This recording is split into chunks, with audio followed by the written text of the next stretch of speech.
जी हाँ, नमस्कार दोस्त। हम आज बात करने वाले हैं खेसारी लाल यादव और पवन सिंह, इन दोनों आदमी के बारे में, जो कि शुभांकर मिश्रा के पॉडकास्ट यानी कि इंटरव्यू में जाकर ये दोनों आदमी बैठे थे।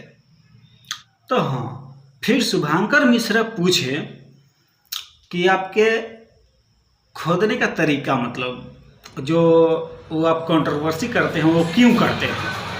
तो खेसारी लाल यादव ऐसे बोले कि मतलब जब मैं भोजपुरी इंडस्ट्री में आया था तो भोजपुरी इंडस्ट्री में रवि भैया, मनोज तिवारी, दिनेश लाल यादव, निरहुआ सब उनके सीनियर थे।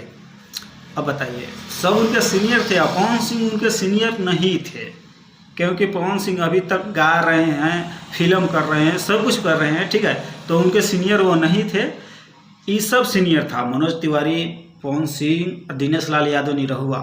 तो है ना, माई के गाँव में लाड़ पे लो सारा।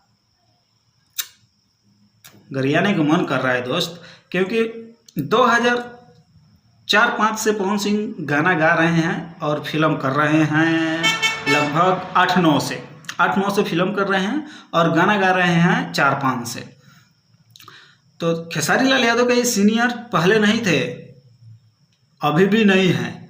ये मतलब 2011 में दिनेश लाल यादव आया, ये सीनियर है।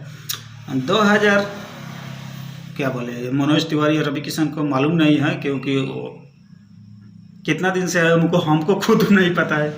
चलिए दोस्तों, हम इस पे बात करते हैं।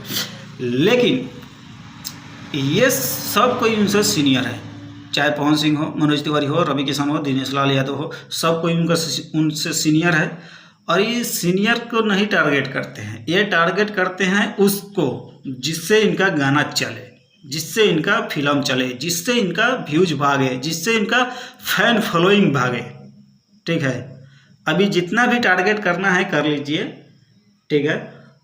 अगर आपके फैन में थोड़ा सा भी दम होगा तो आपको गाना को एक दिन में 3 मिलियन पुगाकर हमको बता दे, हम उसी दिन से आपके ऊपर वीडियो बनाना चालू कर देंगे।